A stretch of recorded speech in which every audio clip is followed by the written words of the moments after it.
掌声有请这一对，掌声有请。男嘉宾小李，24岁，来自浙江，是一名销售。来，有请小李，有请。女嘉宾小顾，23岁，同样来自浙江，服装设计师。来，有请小顾，有请。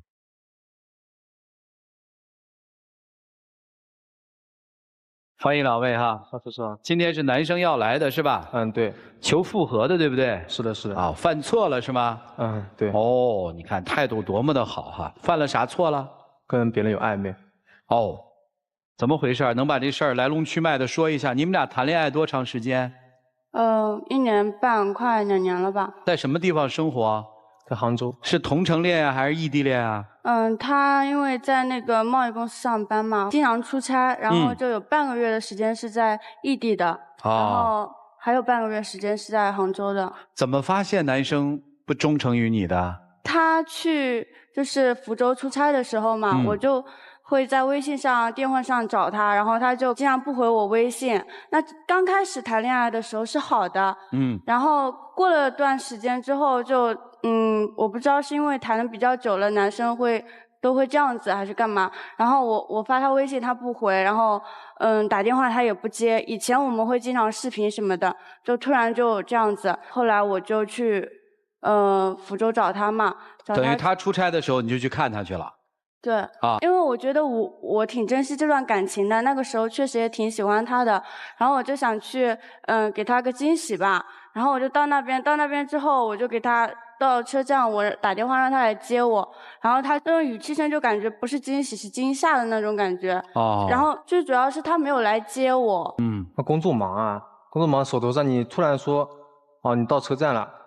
那我瞬间肯定是懵的呀，我根本没有准备啊，然后手头上的事情肯定走不开，是不是？那我肯定没办法去接啊。然后后来他就来找我了嘛，去他住的地方后，去上洗手间的时候，看到他的那个卫生间里面有女生用过的面膜。然后那个已经跟你解释过了呀，那个只是因为准备一些礼物，可能要送一些客户啊，那我肯定是有些。但是作为正常的女生，你觉得你这种解释会相信吗？根本就不会啊！不，你让他先解释一下，我们先听听啊。因为我这个是销售嘛，可能会接触一些客户群体啊。那你送点客户一些东西啊，肯定是很正常的嘛，对吧？那面膜这种东西吧，可能是有些跟这个皮肤敏感这种程度可能有关系嘛，对吧？那好不好啊？那你肯定要自己先试用一下嘛。等于你试用面膜是你试用的。就是厕所里那个面膜是我自己用。他解释了你不信是吧？你会信吗？我不相信啊。然后呢？那这个事情就算是这样子，然后第二天，他下班回来之后，我想喝酸奶，然后我让他下去给我买了。那他当时手机就放在那个桌子上，然后来电话了，来电话是没有备注的，只有一串号码，然后显示了福州。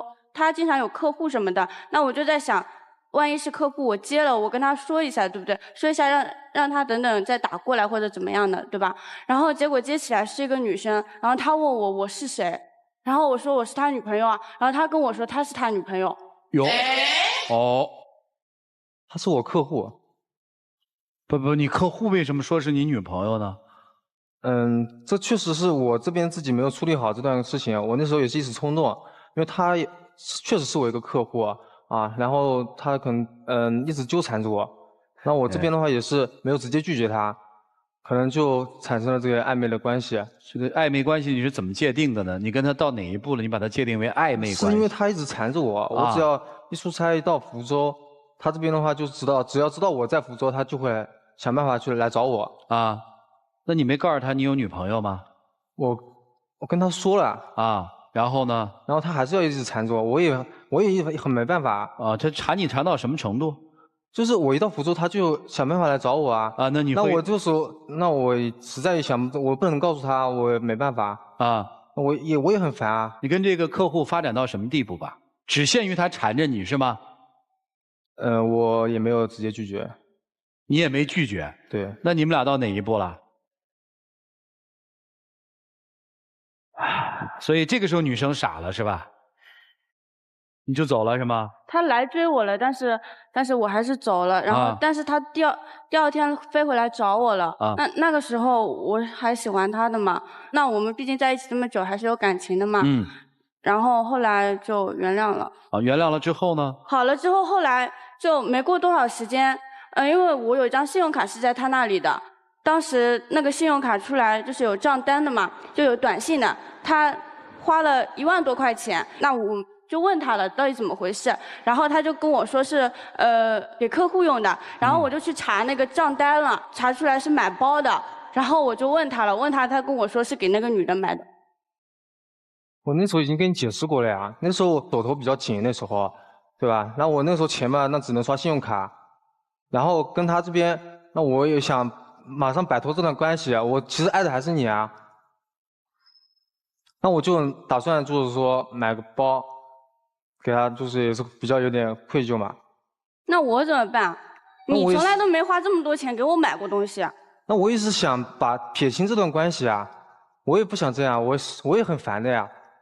我一直想办法解决这个问题啊。你发现这个问题之后呢，姑娘？之后我就要分手啊。分手之后，他就一直缠着我啊，就跟我说怎么样。那你们这段纠结的时间有多长呢？这个事情是在5月中旬的时候发生的。信用卡的事情我是最近发现的。就信用卡离现在还很近这个事儿，对吧？那你的想法是什么呀？其实我还挺喜欢他的。但是我觉得，如果我再跟他在一起的话，我又觉得，我也不知道怎么说。还是喜欢他，但是没有安全感了，害怕了，对，怕再受伤，是吧？最主要是我觉得，一个男的跟一个女的在交往的时候，出现了另外一个女生跟另外一个女生在一起了，那如果我再跟他在一起的话，他还发生这种状况，会。我不是跟你保证过了吗？肯定不会有下一次啦。所以今天男生来是要说清楚，是吧？我是想挽留他，因为他就想跟我闹分手啊。女生的要求其实很简单，让老师们给解个惑，能不能再相信，对不对？下一步应该怎么走？听听老师们的意见吧。一起进入丘比特问卷。小伙子，你游泳水性可以吧？可以。水性可以，就可以脚踩2只船了。你刚才口口声声的强调，那个女性是你的客户，同时也承认你们有暧昧关系。赵川老师问你到了哪一步，你低下了头。你低头说明了什么？我们全场都明白。另外，小伙子，你能告诉我，对方那个女性知道你有女朋友吗？后来知道。前面不知道，你没告诉她。就是打电话发现的。对，他发现之前是不知道你有女朋友的。这就说明你欺骗了2个女性。姑娘，你要记住一点，在热恋期他就有这样的前科。如果哪一天你们结了婚，到了7年之痒的敏感期，到了40岁的危机期，他挡不挡得住诱惑，管不管得住自己？我希望你心中应该有一个问号。你刚才口口声声说我是爱你的，小伙子记住，我是爱你的，它不是舞台的台词，轻飘飘就可以说的。所以最后，姑娘，我只想和你说一句话，最后你自己做选择。我们每一个人活在世上都不可能离不开另外一个人，我们也照样活得了。另外，没有保卫价值的爱情，你千万不要保卫，保卫到最后你会伤自己的，姑娘，好不好？谢谢。好，谢谢波红兄。来，岳东。谢谢2位哈，给我们分享了你们的这个恋情哈。我觉得你们2个人还都属于爱无能的阶段，尤其是女孩。这个女孩这么漂亮，居然爱的能力这么低下，你到底是为什么会这么委屈自己呢？我只是觉得，那爱就是人不可能完全不犯错，对不对？那他后来做出了选择，那我原谅了他，对不对？原谅他，他又出现这种状况，那我觉得我是不能原谅的呀。但是他就一直，就是说不分啊，怎么样？那我觉得就不会很硬，就是这样子。了解。我跟妹妹，我跟你分享一个我对于这方面的一个经历哈。那个帅哥也听一下。我觉得男人花心这种行为习惯，其实有点像高血压跟糖尿病一样，一旦患上，便会伴随终生。这东西是很难改得掉的。这是第一个我想说的。第二个。妹妹，你以后再找男朋友，或者是还是他，对于未来他的评估标准，我觉得就2个。第一个哈，他有没有在乎你；第二个，他有没有让你放心。就这2个，至少这2点，我到现在你们对谈的过程当中，我完全都没有发现他很在乎你，至少你没有表现出来，而且还是很骄傲、颐指气使的。我以后会改啊，就这种潜台词就是，那又怎么样呢？啊，我的解读是这样啊。第二个就是他要让你放心。如果这2点他有1点都做不到，你都不要跟他再想调节呀、明天呀，这都是多余的。你又不是嫁不出去，对不对？反正我就提示1点，他的行为习惯已经触碰到了原则跟底线，啊，何去何从你自己要拿捏好，好吗？好，谢谢宇东。来，涂老师。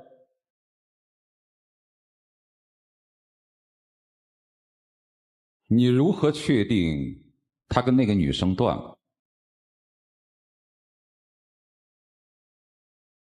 你确定不了，对吧？刚才你说你到这个舞台来是想问问我们，这个男生的今天的承诺可不可信？的确，人都会犯错，只要诚心回头，是值得原谅。但是如果一个人诚心要悔过，但是在今天这样一个众目睽睽的舞台上还要说假话，你认为他的承诺可信吗？不可信。我用3点来证明一下，他今天还在撒谎。第一，他说我买一个包给那个女生叫女客户当分手费，是这样说的吧？嗯，是吧？嗯，这句话听起来倒不像那个女人是他的客户，倒像他是那个女人的客户。为什么呢？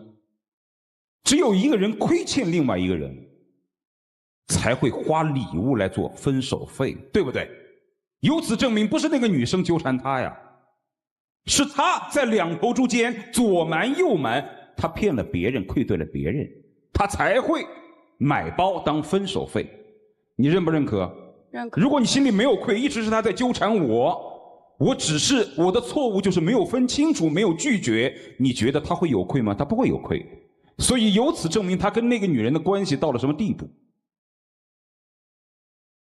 并且如果要彻底跟一段感情划清关系，这太简单了，换电话号码，消失，再退1万步给钱，虽然这很不道德，但买包不一样，要买吧，要挑吧，还要送吧，还要知道送什么好吧，别人才喜欢吗？所以你听过送礼物来做分手费的吗？没有。买包就显得有点藕断丝连。所以从这一点来说，我认为他跟那女人未必断了。第2点，当主持人问男生说，你之前在跟那个女生交往的时候，你有没有告诉那个女生你是有女朋友的？当时他很惶恐很仓促地说了一声，我告诉了。他是这样说的。但是等到于老师问他的时候，他又说在没有发现之前他是没有告诉。这又前后不一致，都到这儿来了，他依然在抱着侥幸心理，而不是诚心诚意向你袒露心扉，对吧？第3点，如果没有那个电话，如果没有后来你的质询，你觉得那个女生还会隐藏多久？不知道。我也不知道，当然是越久越好了。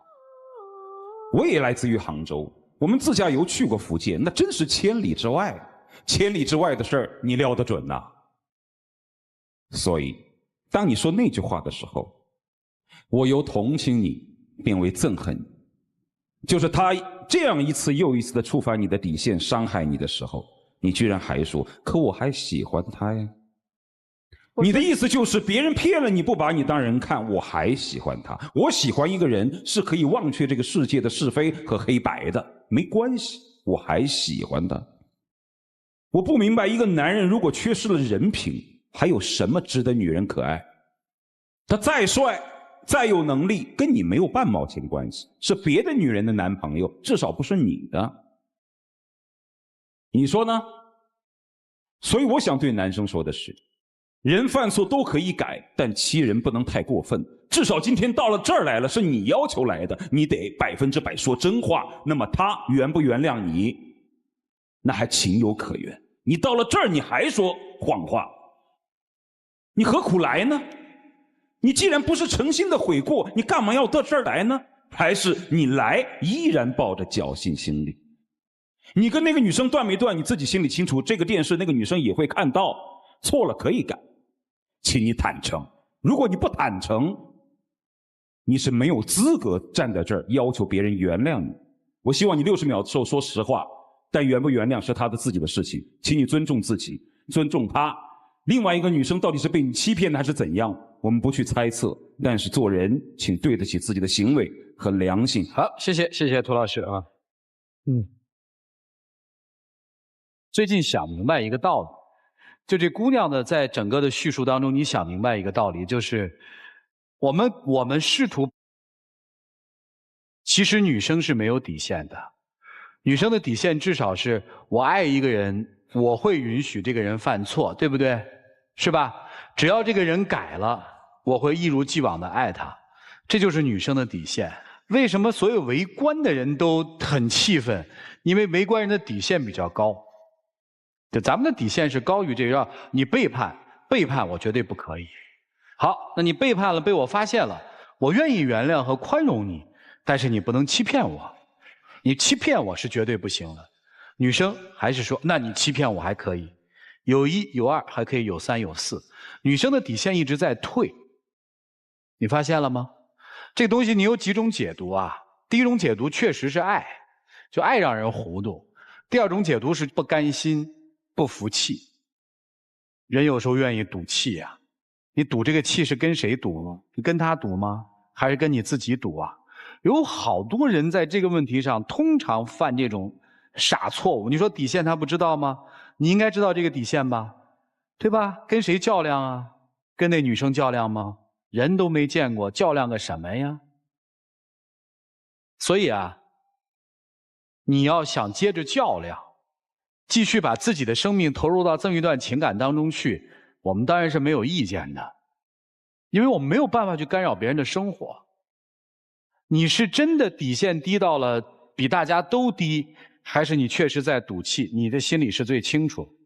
男生以后啊，坦诚一些，你诚实一下吧。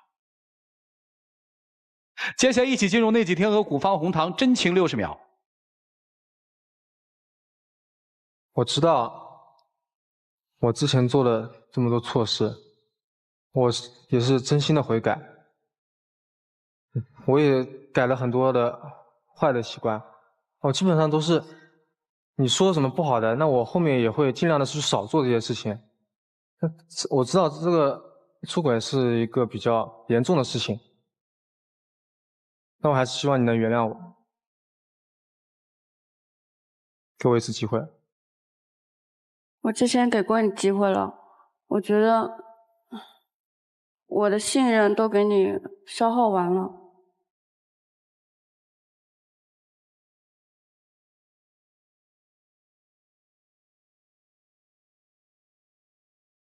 唉，好了，谢谢2位，请回啊，谢谢啊。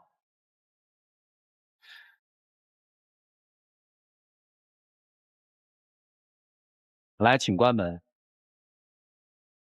最后到底怎么选择是别人的事情，什么结果我们都愿意乐见其成。一个人如果他能改，当然我们是欢迎的，我们也希望他能改变，通过这样的事情去变好。女生如果选择了原谅，那就当是一种宽容。但是我们在想，善良是不能被欺辱的，对吧？